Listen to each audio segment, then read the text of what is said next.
বাস এটা final look. এখন রান্না করব মাছ।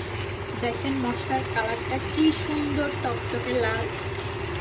এখন আমি মশলাটা খুব ভালোভাবে কষিয়ে নিব, চারিদিকে যেন তেল বেশি ওঠে। তারপরে এই যে আজকে মাছ রান্না করছি, মাছগুলো একটু ফ্রাই করে নিয়েছি। দেন আমার ফেভারিট মাছের মাথা। মাছটা কিন্তু অনেক বড় ছিল, 1 কেজির কাছাকাছি ছিল, 700 গ্রামের উপর ছিল। মশলাটা সুন্দর করে আস্তে আস্তে আস্তে কষিয়ে নিব। চুলার আঁচটা 1000-এ রেখে দেন মশলাটা কষিয়ে নিব। রান্নার যে আসল যে টেস্টটা আছে সেটা হচ্ছে মশলা কষানো থেকে। যখন মশলাটা ভালোভাবে কষানো হবে, মানে যত বেশি কষানো হবে ততই মজা, আবার নিচে যেন লেগে না যায়। এই যে দেখেন কি সুন্দর করে তেল করবে, একদম আমি মাছটা দিয়ে দিব।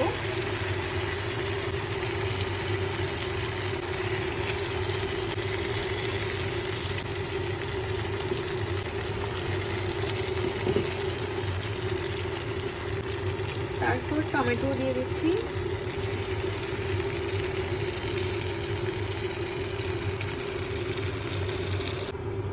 এখন পর্যাপ্ত পানি দিয়ে এখন এটাকে রান্না করে নিব।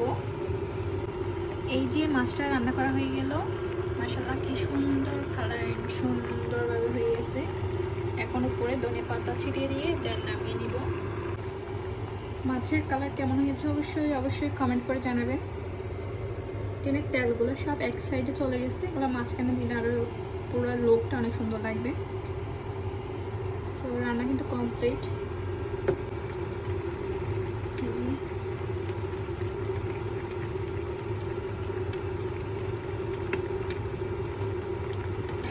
অনেকগুলো পেঁয়াজ ছিল, সব নিচে নিচে বসে আছে, সব উপরে দিয়ে দিয়েছি একটু একটু।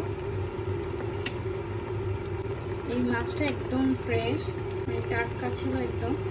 টাটকা মাছ রান্না করলে এভাবে জোর দিয়ে এটার মজাই আলাদা। বাস এটা ফাইনাল লুক। মাছ রান্নাটা কেমন হয়েছে অবশ্যই কমেন্ট করে জানাবেন।